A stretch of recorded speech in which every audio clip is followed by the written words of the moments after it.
zeuje ifungichi. Nawe rudo. Iwe rudo. Ndakuza nguva kuti utsvaire yadhi. Ndasvika chimucharo chakakandwa. Inguva iko zvinezvi. Anotsara nenyaya yadhi herewo. Musamanga kudya sei kweyo. Ndiwatisa kuchakura nundu herewo. Ndatichida kutoti kuri kuya vaenzi. Mutsvairo ndikakuti siya tsvaira. Pandango usiya uri ndokwauri. Iwe bori munhu akaita sei kweyo. Ndiwatisa kuchakura nundu ndikaino yese herewo. Mira.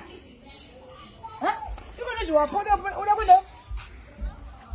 Uda kwendepi? Kona wenda kwechikopoda kudaiso. Wakunyengwa ka nenhumbi yandazi yangu. Wakunyengwa. Saka uri kuda kwenda pandazi yangu isipo. Iwe kai. Yechi papa. Yegeje. Akele geje. Tete geje. Geje.